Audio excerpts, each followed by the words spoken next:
presentaros a César Hernández, que es el director general de cartera, de servicio de cartera. Bueno, simplificándolo mucho, pues es una de las personas que aprueba las financiaciones de los fármacos, ¿no?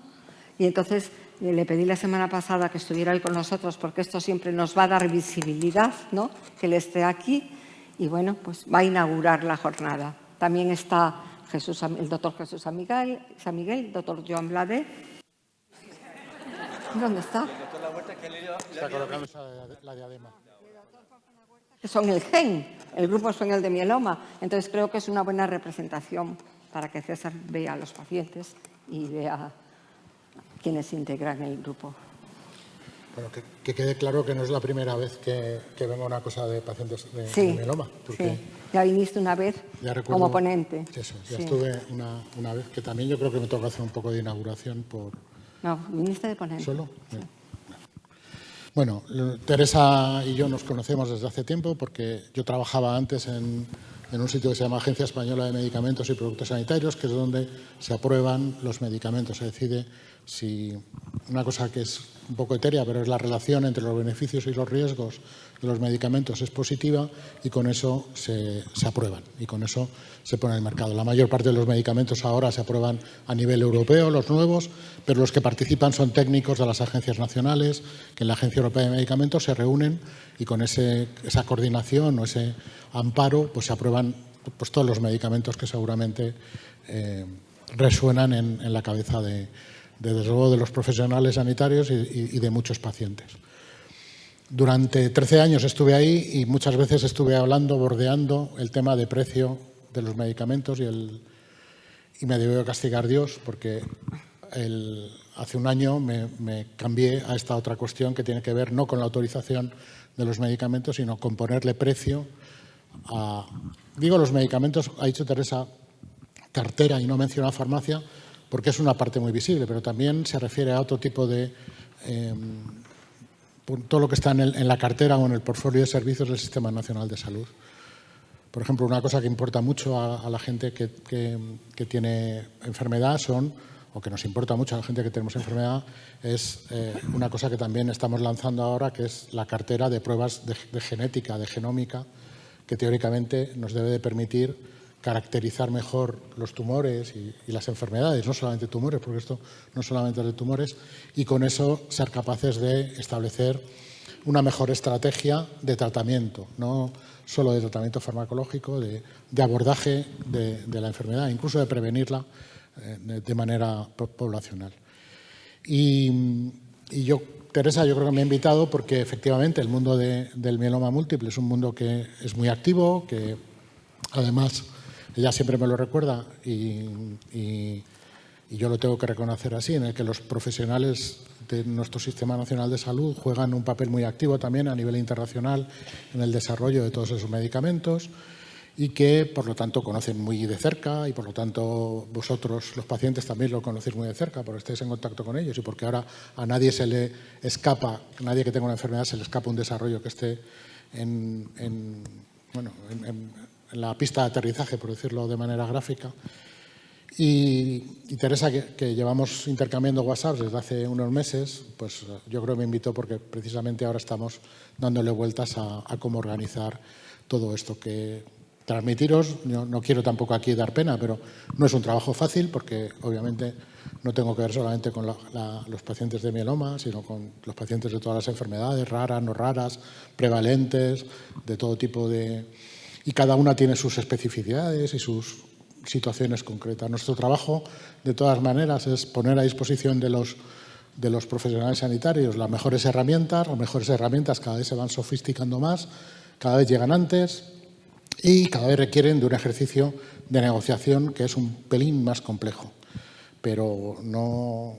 Cuando me cambié del puesto, me preguntaba Jesús, cuando me cambié del puesto a la agencia a este nuevo puesto, pues ya sabía que no venía a un sitio que era fácil y vine con ganas de solucionar problemas y le decía a Teresa antes de entrar que estoy seguro que encontraremos la manera, con la ayuda y colaboración de todos, de solucionarlo, porque realmente y con esto ya termino e inauguro el Congreso y os dejo tranquilos, realmente el reto que tenemos ahora para todas las enfermedades en mieloma es muy palpable porque son muchos tratamientos que se agolpan, por decirlo de alguna manera, en la puerta de entrada, pero muchísimos más que están en fases de desarrollo, que están ya cercanos a esta puerta de entrada que os digo.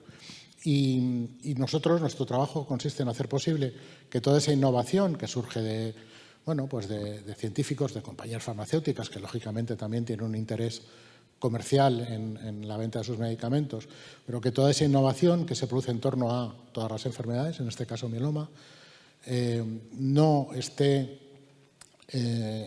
desparejado de lo que es el acceso a todos esos tratamientos. Y en esta parte también me lo tenéis que entender, porque es mi responsabilidad para con vosotros y para con todo el mundo, que tampoco esté desparejado de lo que es la sostenibilidad de los sistemas sanitarios. Es decir, que las decisiones que uno pueda tomar en un momento determinado no pongan en riesgo las que se tengan que tomar en el futuro. Yo estoy aquí porque estoy convencido de que eso es posible, de que eso se puede hacer, que innovación, acceso y sostenibilidad pueden ir juntos. Y estoy seguro que en el caso de los medicamentos de mieloma, que tanto os preocupan a vosotros y que le preocupan a Teresa y que por eso estamos en contacto, encontraremos la manera de poderlo solucionar. Y me han ofrecido la ayuda anteriormente del Grupo Español de Mieloma y encantado de recibirla porque así, insisto, es una cuestión de todos y entre todos es más fácil encontrar cuál es el punto. Y por mi parte nada más, que lo tengáis un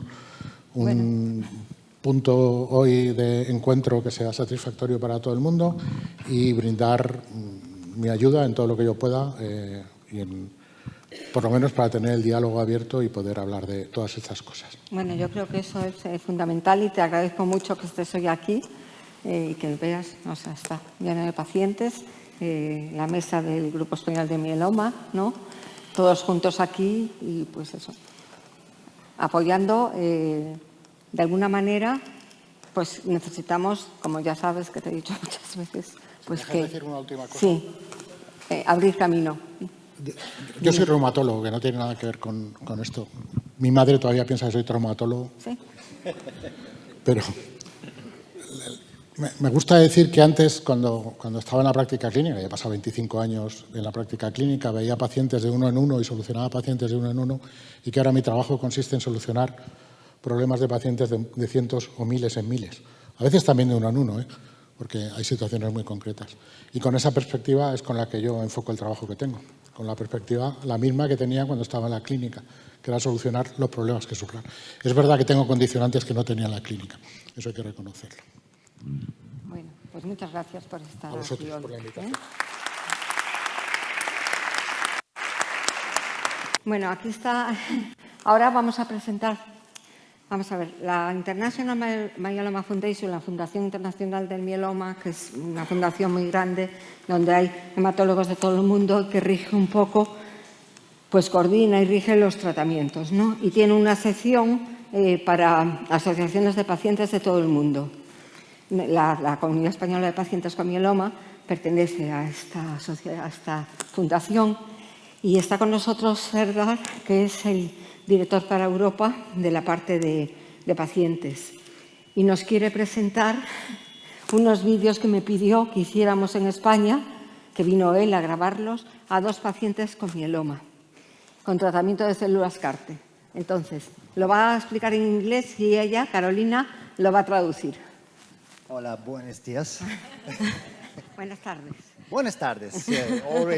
Already been buenas tardes, sí. As Teresa explained, my name is Serdar, and I am the director of European Patient Programs in International Myeloma Foundation. Como explicó Teresa, soy el director general internacional del mieloma múltiple. So we are so proud to collaborate with SEMP in order to have those seminars, especially Madrid seminar, with your attendance. Estoy muy orgulloso de colaborar con ustedes. Your attendance. We are so proud to collaborate with SEMP. Estoy muy orgullosos de colaborar con el SEMP For education and improving all myeloma society in para Spain. educar sobre la enfermedad del mieloma múltiple. So first of all, I want to thank you all our experts who are with us right now and during the day. Primero que nada, quiero agradecer a todos los expertos. So I want to thank to all our global partners who are making these events possible, especially BMS, Sanofi, Regeneron, Pfizer, and Takeda. Quiero agradecer a los socios globales de las farmacéuticas de Pfizer, BMS, BMS, Sanofi, BMS, Regeneron, and Takeda. perdonen, la And verdad of son course, varios nombres. the most important of all, I want to thank you all for Lo más coming importante de here. todo, quiero agradecerles a todos ustedes por hoy estar aquí con nosotros. So right now we are going to share with you a video, a short story of Mar, which we already recorded with Teresa's support. Ahora mismo vamos a compartir con ustedes un video de una paciente que se llama Mar y es un corto.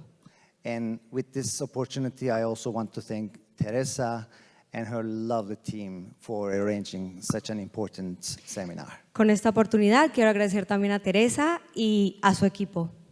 So we can watch the film right now. Y ahora podemos ver el video.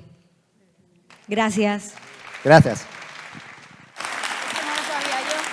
Porque Mar siempre está dispuesta a ayudar, a pesar de que, bueno, pues no lo ha pasado bien. Como habéis visto, ha tenido muchos tratamientos y es muy joven. Pero siempre está ahí para ayudar. Para lo que me pide. Bueno, ella es paciente del doctor Oriol, que estará después aquí. Y bueno, pues está aquí. Ha pasado ya por varios tratamientos. Bueno, por todos esos que habéis visto Sí, ahí, pero bueno. más otro nuevo, porque recaí de las CART. Y, Cuéntalo, ¿recaíste? bueno, recaí de las CART y ahora estoy con bioespecíficos. Sí. Bueno, un triespecífico. Exactamente no sé qué lleva, que no puedo explicar. Ellos sabrán más que yo. Y bueno, y ahí estamos. De momento Bueno. bien, desde enero y bastante bien. Bueno, pues yo le pedí este favor porque me pidieron a mí el favor, se lo dije a ella y bueno, lo pasé un poco mal, sí, Bueno.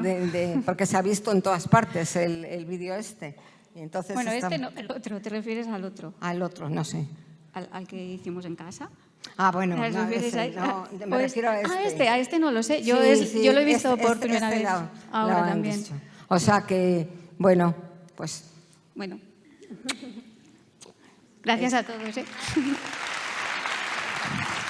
Bueno, a mí me gustaría, bueno, el doctor San Miguel, el doctor Juan José La Huerta y el doctor Bladé son los que crearon el Grupo Español de Mieloma, ¿no? Entonces su experiencia, aparte que tiene una experiencia larguísima, a mí me gustaría preguntaros qué es, o sea, lo que fue el mieloma y lo que es ahora, ¿qué es para vosotros? Joan.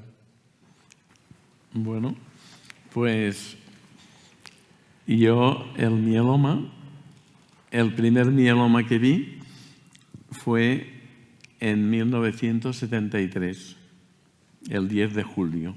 Era el primer paciente, cama número 1 de donde yo entré tras acabar tercero de medicina y vi una enfermedad que me llamó mucho la atención y a partir de aquí, en aquel momento casi no había tratamiento. Se empezaba melphalan prednisona y recuerdo que el doctor Sansabrafén trató en los años 61 a un paciente alemán con melphalan, experimentó una respuesta muy importante y envió una carta al ministerio diciendo que se había encontrado un gran fármaco para el mieloma. Y desde entonces pues hemos ido progresando, ¿no? Y el progreso al principio fue muy lento, ¿no? Los alquilantes, melphalan, ciclofosfamida, prednisona, luego se añadió la dexametasona, poliquimioterapia, el autotrasplante, ¿no? Y así fuimos desde que se dio melphalan-prednisona así en regla en el año 69 hasta el año 2000, pues con todo eso, ¿no? Y a partir del 2000 empezó la explosión en nuevos fármacos y en investigación en mieloma. Primero con la famosa talidomida, luego el Belcade, el bortezomib, luego la lenalidomida, pomalidomida, tal, luego combinaciones de todos estos, luego ya los anticuerpos monoclonales y ahora pues la explosión actual, ¿no? de biespecíficos y los CAR-T, ¿no? Es decir, un poquito hemos asistido a lo largo, pues son exactamente 50 años desde que vi el primer paciente que tenía un mieloma y ya veis que me quedé con la enfermedad primera que vi. El primer paciente que veo tiene un mieloma, veo una cosa que me atrae y seguí por este camino. También la primera novia que tuve ha sido la definitiva también, hasta hoy. Hasta que llegue a casa esta noche, supongo que también. Y el primer coche que vi, un 128, también. El primer piso que vimos con mi novia, pues también, ¿no? Siempre me he quedado con lo primero que veo, soy muy conformista, ¿no? Bueno, ya podéis añadir, no sé, Teresa, diles que hablen. A ver, Juanjo. Juanjo. Yo no tengo las fechas tan claras como el doctor Blade. ¿Se oye? Sí. Yo solo recuerdo el mieloma, que era la enfermedad que yo odiaba más profundamente en mi época de residente, porque los enfermos con mieloma ocupaban más de la mitad de las camas de hematología y siempre con un sufrimiento y un dolor y una calidad de vida terrorífica. El primer trasplante que yo hice a un mieloma, que eso sí me definió, era un paciente que venía de un hospital más pequeño de Toledo, que tenía tanto dolor que no podía respirar, tenía una hipoxemia severísima y el mero hecho de doler no lo soportaba. Teníamos que estar con oxígeno, en fin. Me llamó la atención de que un hombre que no se podía mover, al que hablar, pues le resultaba imposible por el dolor que significaba, ¿verdad? Cuando pasé visita al día siguiente de ponerle melphalan 200 miligramos del acondicionamiento, estaba de pie y se estaba afeitando. Y entonces yo me caí del caballo y digo yo, y me empezó a interesar muchísimo cuando vi que se había abierto por fin una puerta que llevaba cerrada 50 años sin ningún avance. Esa fue mi iniciación en el mieloma. Sí. Yo a lo mejor comento una cosa que es interesante. ¿Cómo creamos el Grupo Español de Mieloma? Joan Blade coordinaba el PETEMA, el Grupo de Tratamiento de las Hemopatías. Juanjo, y dentro de ello la parte de mieloma. Juanjo coordinaba dentro del GELTAM, el Grupo Español de Linfomas, la parte de mieloma. Y yo coordinaba dentro del Grupo Español de Trasplante Hematopoyético la parte de mieloma. Y cada uno teníamos nuestro protocolo. Bueno, yo trabajaba más con Joan, pero... Y un día decidimos tomarnos un café, que es como se arreglan las cosas. Y en ese café dijimos, ¿y para qué cada uno estar por un lado y no crear el Grupo Español de Mieloma, que entonces le llamamos intergrupo? Y yo creo que de entonces pues es el reflejo de por qué estamos aquí hoy, porque nos unimos para trabajar en España para el mieloma. Y el Grupo Español de Mieloma ya abarca más de 80 hospitales que tienen acceso a tener una genética impecable, de tener estudios inmunofenotípicos que son claves para la monitorización del tratamiento y tener acceso a fármacos a través de muchos ensayos clínicos del Grupo Español. Luego pondré una diapositiva todo lo que aporta el grupo. Pero mi comienzo con el mieloma también es una cuestión histórica. En el año 78, el que era mi jefe, López Borrasca, me dice de hacer una tesis. Me dice, he leído este artículo de una enfermedad que es muy interesante, que es el mieloma. Y entonces haga la tesis usted sobre este artículo, sobre sus clases de inmunoglobulina.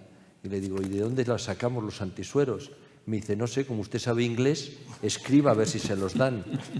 Y digo, ¿y los pacientes? Porque no teníamos, estábamos en Salamanca, estábamos empezando, no teníamos pacientes.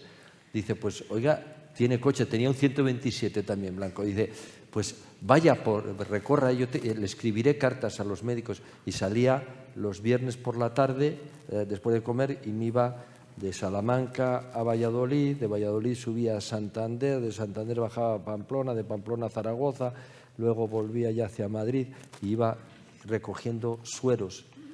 Entonces lo teníamos que hacer así. Así hicimos la historia del mieloma, que hoy todo está organizado. O sea que son historias apasionantes como la que ha contado Joan. Bueno, creí que tenía que coger el micrófono. ¿Y ahora qué? O sea, este momento en que estamos viviendo, ¿no?, donde además de la inmunoterapia hay otros fármacos, ¿no?, que también estamos esperando. ¿Qué pensáis ahora? O sea, ¿cómo lo veis? Lo veis muy bien, ya lo sé. Pero bueno, ¿qué sentís? Porque vosotros formáis parte de esta historia, de la historia del mieloma, de la investigación del mieloma. O sea, formáis parte de la historia. ¿Qué le diríais a los pacientes en este momento? Joan, te toca de nuevo. ¿Me toca de nuevo? Sí, claro. Bueno, lo voy a Yo hacer estoy más aquí de corto. coordinador. Lo voy a hacer más corto. Yo siempre digo que, afortunadamente, no solo en el mieloma, sino en otras enfermedades de la sangre, ¿no?, leucemias, etc. Pues, si me tomara unas vacaciones de 2 años y aparezco al cabo de 2 años en el pase de visita del servicio de hematología, no entendería de lo que estaban hablando. Es decir, que ha avanzado, ha evolucionado tanto que tienes que estar al día cada día. Antes no era necesario estar al día cada día. Y ahora sí, ¿no? Los nuevos fármacos han llevado a una investigación abrumadora. Y esta investigación, a su vez, ha llevado a nuevos fármacos, ¿no? Y estamos en una era de una investigación pues muy, muy activa, con aproximaciones de tratamientos nuevos y quizá lo que nos falta, y a ver si lo tenemos pronto con tanta investigación, sería, porque ya sabéis que hay personas que tienen una gammopatía como si fuera un mieloma pequeñito que no se desarrolla nunca. Pues a ver si conseguimos que el microambiente que llamamos de la médula ósea mantenga estas células del mieloma sin proliferar, sin crecer, y aunque estén allí no causen ningún problema, ¿no? Este sería el tratamiento y la idea diana ideal. De momento no lo tenemos, pero al paso que vamos lo tendremos. Juan. Bueno, pues la visión que yo tengo es un poco la que está contando Joan, pero que está muy matizada por lo que estamos haciendo nosotros. Es comprender el contexto es abrumador, los nuevos fármacos con nuevas... Pero hay que tener en cuenta una cosa que es muy importante, y es que los desarrollos en una enfermedad cuya mediana de supervivencia libre de progresión ya está en torno a los 90 meses de mediana de supervivencia libre de progresión, no de supervivencia. Y yo creo que este es un sueño que puede llegar a ser una realidad. Algunos pacientes dicen el mieloma, hay gente que sigue diciendo el mieloma es una enfermedad incurable. Es cierto que es una enfermedad que mata a muchos pacientes, pero también es una enfermedad que hay pacientes que hoy por hoy consideramos curados. Y es un porcentaje nada desdeñable de esos pacientes, que llevan más de 10 años en respuesta completa con enfermedad residual negativa, y son pacientes que están haciendo la historia de lo que queremos, y es llegar a que esta enfermedad... Teresa utiliza el término de larga duración en lugar de crónica. bueno, pues que sea tan larga la duración que podamos llegar a hablar de curación. Juanjo, he hecho un paréntesis mientras te ponían esto. Bueno, pues como decía yo, es que yo ya no estoy de acuerdo en que el mieloma es una enfermedad incurable, ¿no? Porque con esas tasas de supervivencia libre de progresión que ya estamos encontrando nosotros y otros autores, pero nuestra experiencia más reciente pues es muy importante. Dice, bueno, de estos enfermos que están vivos y libres de enfermedad a los 9 años del diagnóstico, ¿seguro que no se van a curar? Yo creo que es seguro que se van a curar. Es justo lo contrario. O sea, ya estamos en un momento en el que tenemos la curación al alcance de la mano y solo nos queda terminar lo que hemos empezado. Y yo creo que hay herramientas para lograrlo. Es verdad que los tiempos en estas enfermedades con unos resultados tan buenos actualmente, los resultados finales pueden llevar décadas conocerlos. Pero también hay que ser lógicos y no ser derrotistas. El mieloma múltiple, en mi opinión, ya no es una enfermedad incurable. Recuerdo, como el doctor Blades siempre comenta sus principios, yo sí recuerdo perfectamente una sesión con pacientes que se hizo en tu hospital, cuando pues sería el año 2000 o el 1999, donde la sesión con pacientes era, en fin, está mal comparar, pero no tenía nada que ver con ustedes. Aquí se ven muy pocas caras de enfermos. Aquella sesión exigía tener enfermeros en la sala porque había pacientes que no se podían mover. Y ahora la mayoría de los enfermos llevan una vida muy próxima, si no totalmente, a la normalidad.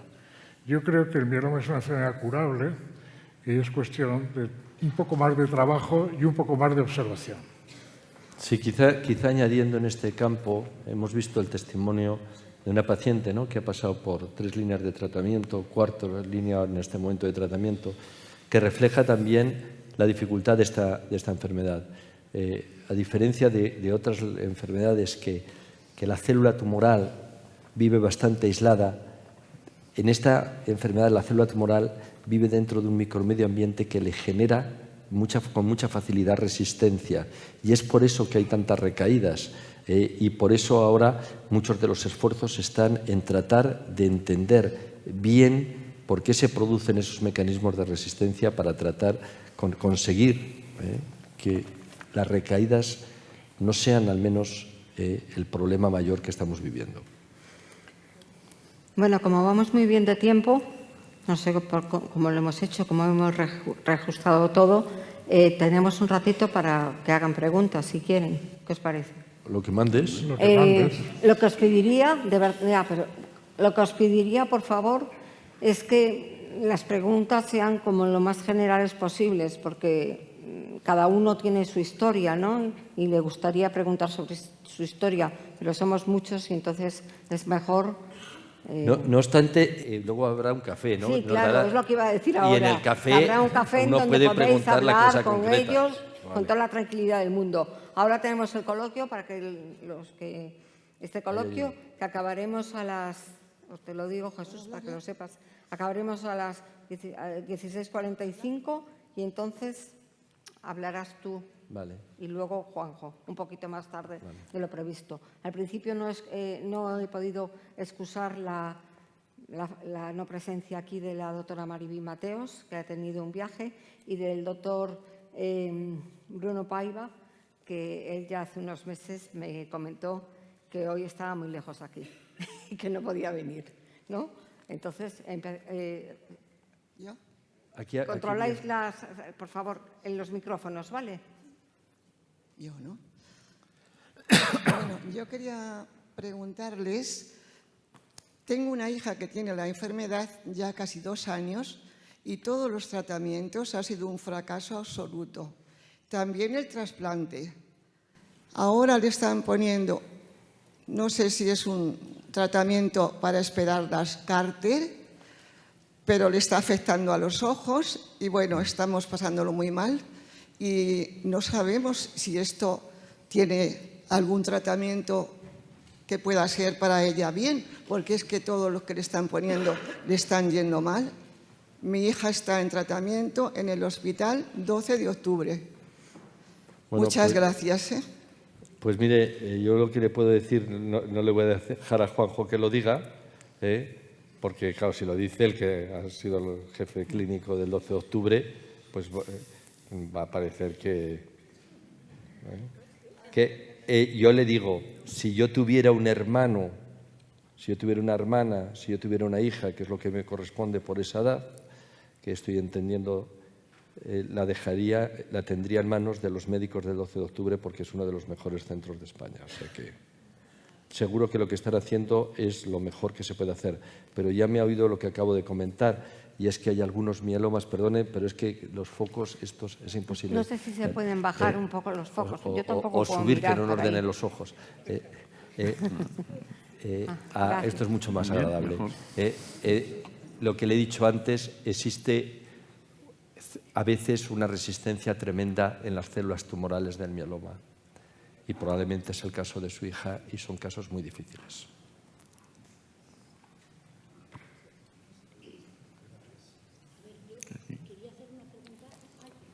Es que No. no está enchufado todavía.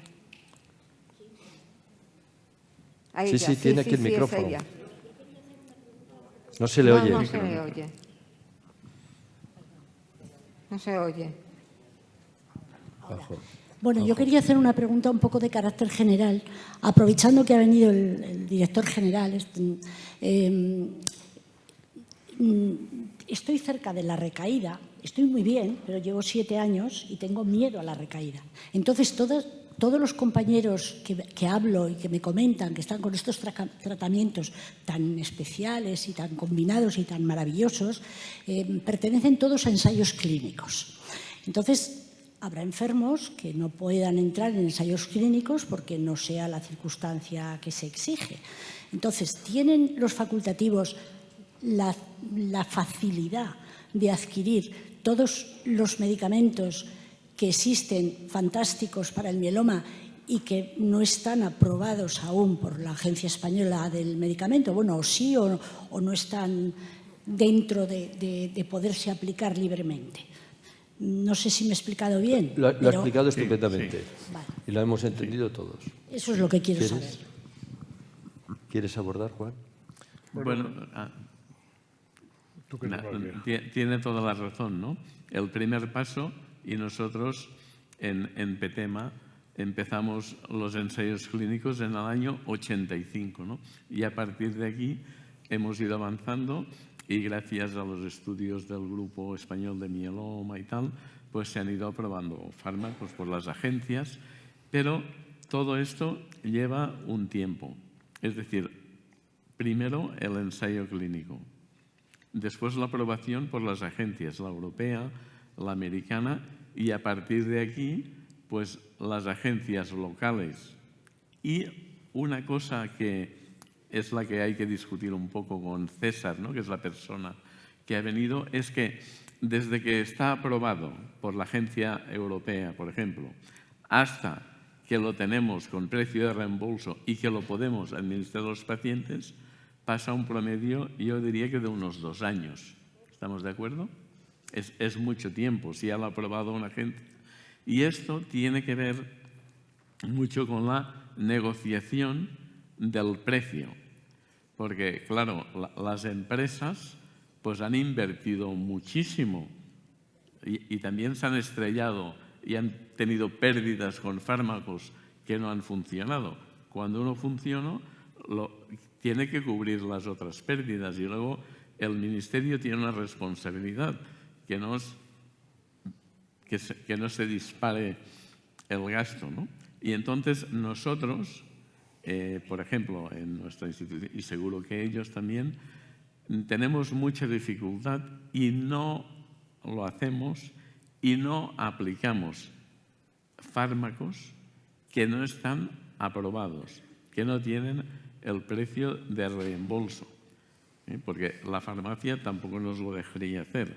Es decir, y en casos súper excepcionales se puede pedir con un fármaco que está en fase de negociación para aprobarlo, el uso compasivo para un paciente determinado en una situación muy concreta y que en muchos casos este uso compasivo lo tiene que pagar directamente el hospital concreto. Y claro, si hacemos un abuso de esto, pues entonces el hospital entra también en bancarrota.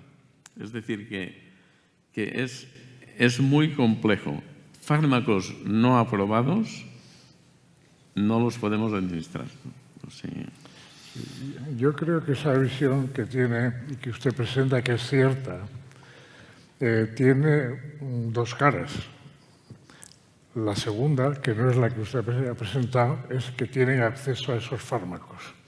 El hecho de que en España se maneje bien el mieloma múltiple hasta en los hospitales comarcales más lejanos se debe en gran parte a que hay un gran entrenamiento y hay hospitales que no aparecen en la prensa, que sin embargo sí participan en ensayos clínicos en mieloma y que y los enfermos de hospitales lejanos, recónditos pequeños, que parece que no son nadie, tienen acceso precisamente a esos fármacos en ensayos clínicos porque el Grupo Español de Mieloma ha conseguido, gracias a la calidad de su trabajo, que esos fármacos vengan para nosotros.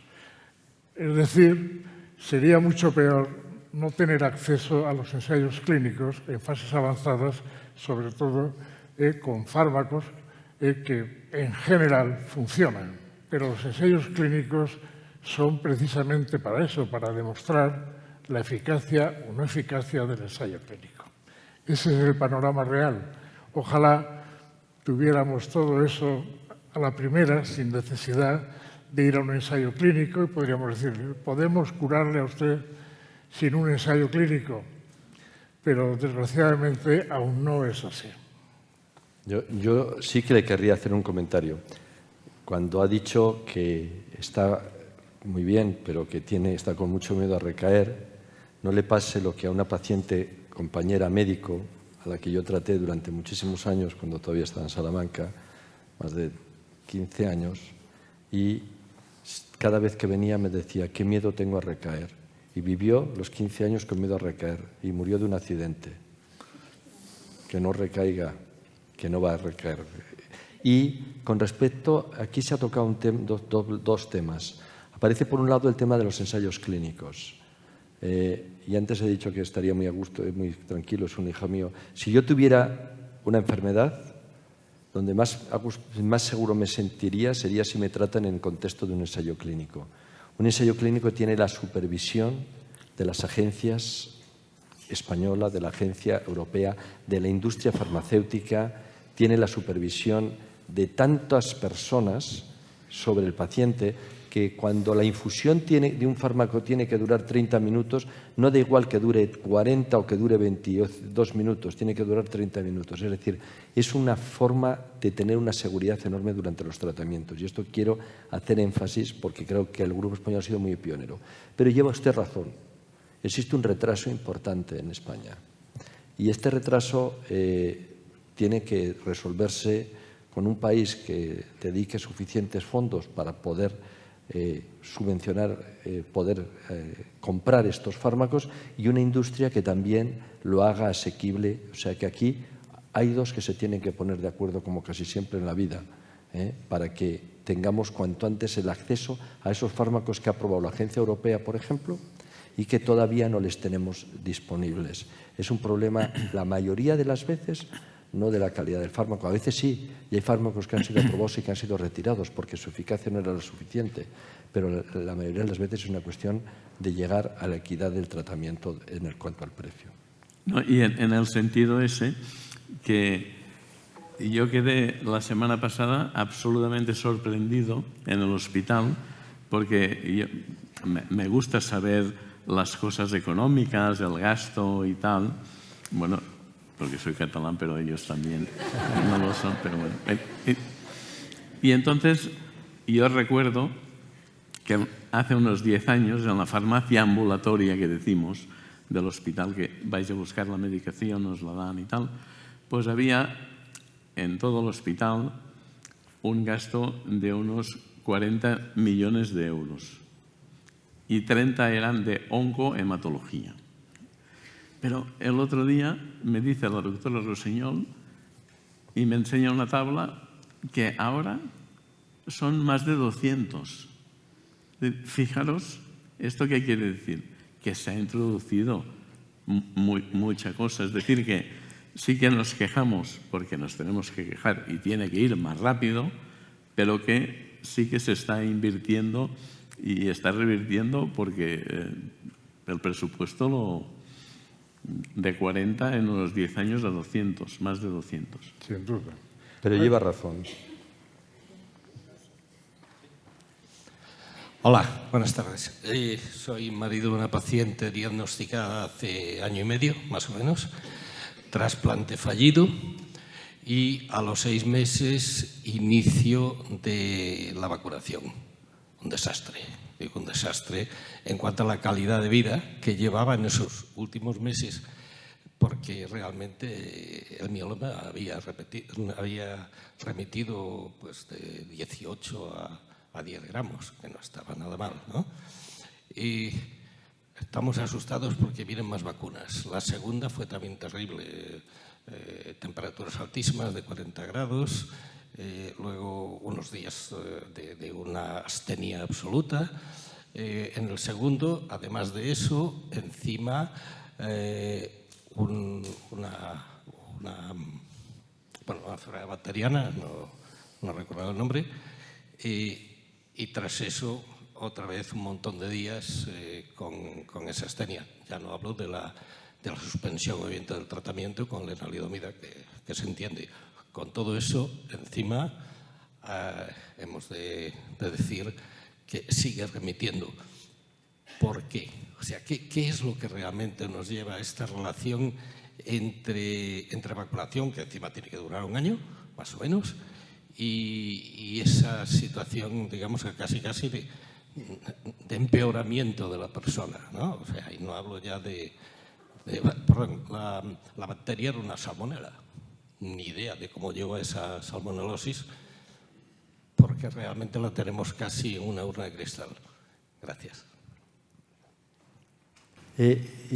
Yo es que no le he entendido muy bien, es decir, no le he entendido yo, por lo menos no sé si alguno veis idea, es decir, que le hacen el trasplante, después del trasplante le empiezan las vacunas post-trasplante. A los 6 meses. A los 6 meses. Sí. Y empieza a tener reacciones en esas vacunas. Sí, reacciones de 40 grados de temperatura dura un día, claro. No es lo habitual, ¿vale? Bien, entonces... Lo habitual es que la vacunación post-trasplante, que no es tan obligatoria en un trasplante autólogo, en un alogénico es imprescindible, pero en un autólogo no es tan importante porque realmente ha sido una quimioterapia y no te ha cambiado tanto. Bueno, yo creo que habría que estudiar por qué está teniendo estas reacciones vacunales tan grandes. Habría que ver si es que existe el sistema inmune, qué es lo que está causando, pero la mayoría de la gente que ha recibido vacunas después del trasplante pues las toleran muy bien. Supongo que es vuestra experiencia también, ¿no? Entonces yo creo que habría que mirarlo a ver. ¿Pero ella de la enfermedad está en respuesta? Sí, está en respuesta. Ha habido un momentito en agosto que subió 2 puntos. Empezamos en 18 en marzo, que fue cuando la mala noticia de que había subido 10 puntos entre el inicio del trasplante y los primeros resultados. Ahora está en 8,8, o sea, vamos, no nos quejamos tampoco. Pero claro, la calidad de vida que tenía en mayo, junio, julio, se ha perdido.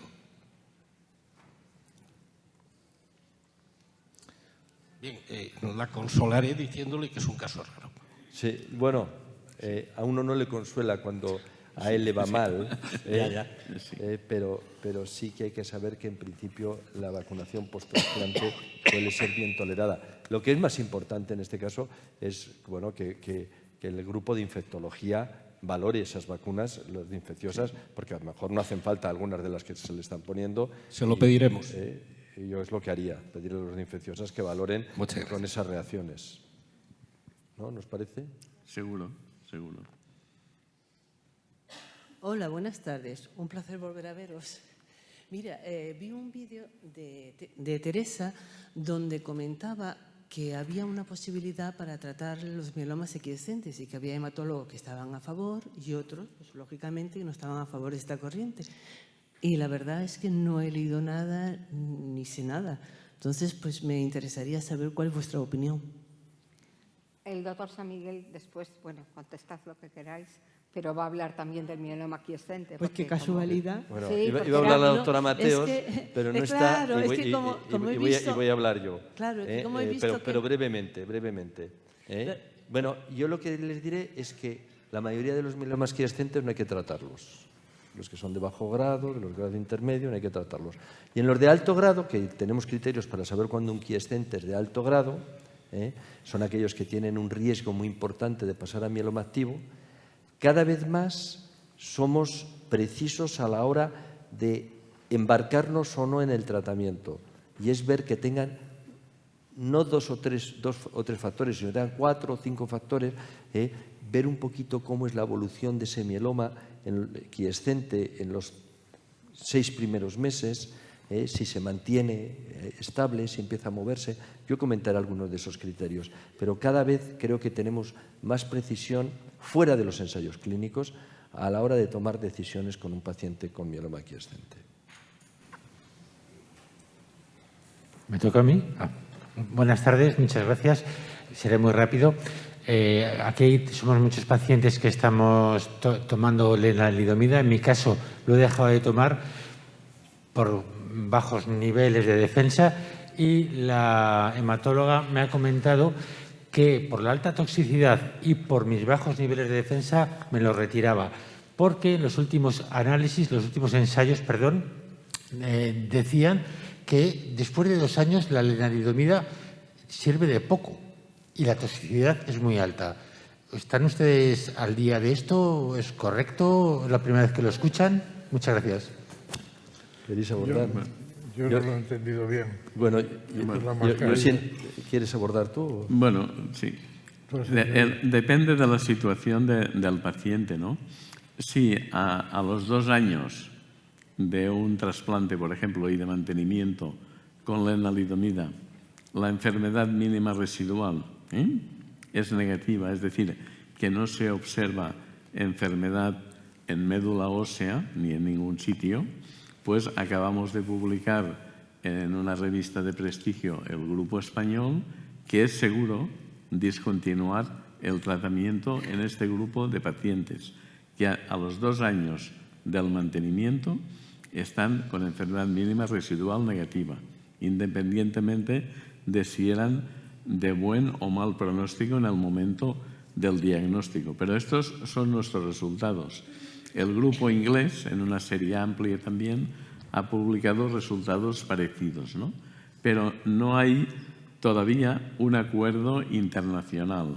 Y yo creo que el tratamiento de mantenimiento con lenalidomida, que está la ficha técnica, ¿no? El registro, es indefinido hasta progresión, intolerancia. Claro, si uno lo tolera, no lo vas a matar con la lenalidomida, ¿no? Es decir, pero entonces lo que hay que ver que no sobretratemos a pacientes, pero que tampoco los infratratemos. ¿Y cuándo es el momento en que es, entre comillas, seguro, porque en medicina seguro no hay nada, pues es prudente y más conveniente parar el tratamiento? Yo creo que con los estudios nuestros que estamos haciendo, hemos ya incluso publicado, y lo que está en marcha por otras instituciones y otros grupos de investigación, vamos a llegar a delimitar hasta qué punto se benefician del mantenimiento de los pacientes con la lenalidomida y en qué momento la podemos suspender. Es decir, complementando lo que ha dicho el doctor Bladé, es decir, un paciente que lleve con enfermedad residual negativa 2 años mantenida, o sea, no que la lleve 2 años, uno se lo puede plantear el quitarla para tener la oportunidad de que si el paciente recae, seguir teniendo ese fármaco a favor, sobre todo porque a lo mejor, más allá de esos 2 años, no es útil la lenalidomida en ese grupito pequeño de pacientes, pero es un grupo pequeño de pacientes. No se trata de ahora quitar la lenalidomida de mantenimiento a cualquiera, ¿no? Nosotros precisamos muy bien cuáles son los que hay que quitar.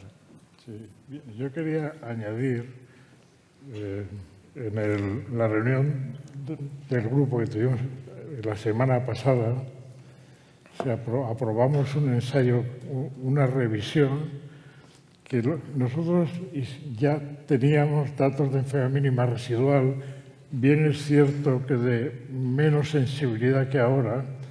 En un ensayo prospectivo, no era realmente un ensayo clínico ad hoc, que fue el mieloma 2000. Estos enfermos, pues, a muchos de esos enfermos tendrían hoy un seguimiento de más de 20 años.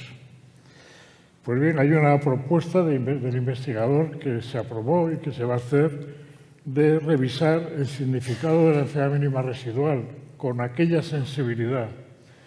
Pero también en el mieloma que dirigió el doctor Gladé, el mieloma ¿cuál era? 14. 12-14, no, el anterior, 2005. Con bortezomib, talidomida de desametasona, que ya teníamos enfermedad residual buena, de hacer una observación a muy largo plazo, actualizando esos 2 ensayos clínicos que implican 2.500 pacientes. No sé cuáles eran las cifras de enfermedad mínima residual, pero en largo plazo vamos a tener una orientación, yo creo que antes de 1 año. Nadie tiene esa perspectiva. Tenemos que sacarla de los fondos que tenemos en este momento, pues, guardados para esa observación a muy largo plazo. Bueno, para cumplir... ¿Hay alguien más? Una paciente.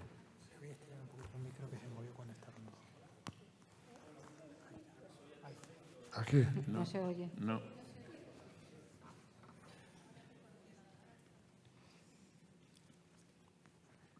Hola. Hola, buenas tardes. Soy Antonio Rizo de Gran Canaria y mi pregunta es, en las analíticas, cuando nos dan las cadenas ligeras lambda y kappa, si los valores son extremadamente altos, tanto como el doble del margen máximo, pero lo importante por lo visto es luego el coeficiente entre cadenas ligeras en gamma y kappa. Entonces me llama la atención que pueda ser el doble en los valores máximos, pero lo importante es la relación de cadenas ligeras kappa y gamma. Claro, porque en el mieloma hay un clon y hay un clon solo, y el clon tiene que producir solo una cadena ligera, no las 2. Si aumentan las 2, eso es policlonal, no es malo. En el mieloma tiene que haber un clon de una sola cadena, o la kappa o la lambda. Cuando aumentan las 2, es policlonal. Es bueno. Es bueno. Sí. Hola. Sí. Buenas tardes, soy Marillo. Quiero que volvamos al tema de la lenalidomida. Estamos de acuerdo que cada paciente es diferente, cada mieloma es diferente y con lo que acaban de decir yo entiendo que cada médico es diferente. Es decir, que se entiende que un paciente que está en remisión durante 2 años se le podría quitar la lenalidomida, pero... En remisión no, en enfermedad residual negativa. Mantenida, durante que lleve 2 años. Mínimo 2 años. Mínimo 2 años, Eso mínimo 2 años. Se le podría quitar. Vale, entonces, ¿cómo se establece ese protocolo para que todos los médicos lo apliquen de forma uniforme y nacional? Pues lo que le ha dicho el doctor Blades es que son datos que acabamos de obtener en el Grupo Español de Mieloma. Acaba de salir la publicación y entonces los estamos transmitiendo a todos para que traten de analizarlo. Si el paciente ha tardado mucho en negativizar la enfermedad residual, aunque lleve 2 años de mantenimiento, yo no se la quitaría. Si el paciente tiene a lo mejor factores de mucho riesgo, a lo mejor me plantearía. O sea que también luego cada paciente y cada médico deben de ser diferentes. Vale, y hay un problema en eso también, que como está aprobada la ficha técnica hasta progresión, si tú dices a los 2 o 3 años se la quito y al cabo de 3 meses o 6 la enfermedad progresa, recae, entonces dirán, hombre, si no ha cumplido la ficha técnica, este es un poco burro, ¿no? Es decir, y claro, hay muchos médicos, nosotros somos unos privilegiados que nos podemos dedicar a una enfermedad concreta, tener más experiencia y saber más de aquella enfermedad, pero hay hematólogos, la mayoría, que tratan linfomas, leucemias, mielomas, todo. Y si uno de estos médicos que trata de todos, que no es conocido en el mundo del mieloma, retira un tratamiento que está aprobado hasta progresión y el paciente recae, pero si lo hace el doctor San Miguel, dirán, cuidado, que si lo hizo por algo será, que él es el que sabe. Hay que considerar muchas cosas. Muchas cosas. Buenas tardes. Siguiendo con lo mismo que estamos hablando, de que cada enfermo es diferente, que cada mieloma es diferente, que cada doctor es diferente, me pregunto si no es posible hacer un protocolo guía para el seguimiento de la enfermedad a lo largo del tiempo, sobre todo aquellos enfermos que están en remisión completa. Yo en la comunidad que tenemos en el Facebook veo que hay comunidades o hospitales que aplican lo de el hacer enfermedad mínima residual, la médula, hacer médula cada año o hacer un PET-TAC cada año, otros nunca y otros cuando hace falta. Bueno, yo lo que creo, ya lo hemos dicho un poco, ojalá tuviésemos un conocimiento a 30 años del significado de la enfermedad residual negativa en el mieloma múltiple. Estamos casi convencidos de que algunos enfermos se habrán curado, pero no tenemos una perspectiva demasiado prolongada y por lo tanto no podemos resolver el futuro. La única forma de conocer el significado de la enfermedad mínima residual de alta resolución es esperar y analizar retrospectivamente todos los datos que hemos ido generando.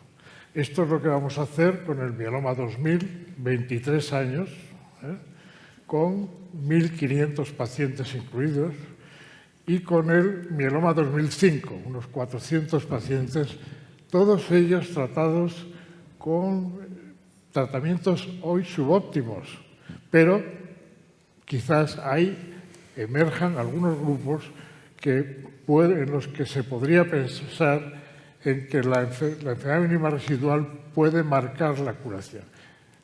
Todo lo demás estamos jugando con posibilidades y, por lo tanto, hay médicos que cuando las cosas no están claras tienden a tomar decisiones en función, básicamente, de los factores de riesgo y las líneas de tratamiento que un paciente ha recibido. No es un enfermo con enfermedad mínima residual, después de 4 líneas de tratamiento, no es lo mismo que un enfermo de bajo riesgo que en primera revisión completa. Entonces, hay un factor de identificar de forma independiente los factores de riesgo del paciente, de una forma no sin rigor, sino con datos insuficientes. Sí, yo sí que le diría que existe la guía, existen las guías y existe uniformidad en el tratamiento. Yo creo que hoy en día en cualquier centro de España tratan de una manera homogénea una inducción en un paciente que es candidato a trasplante, con una tripleta o una cuadrupleta, después el trasplante, luego el mantenimiento. Existe uniformidad. Y en un candidato a trasplante también existe uniformidad con una tripleta, todo igual. Y el seguimiento, pues cada mes, cada 2 meses, cada 3 meses, dependiendo en qué fase está de la enfermedad. Luego existen matices, y esos son los matices en los que puede cambiar un médico a otro. Pero en general, yo, que veo muchísimo paciente de segunda opinión, puedo decir que existe bastante uniformidad, gracias a Dios. Gracias.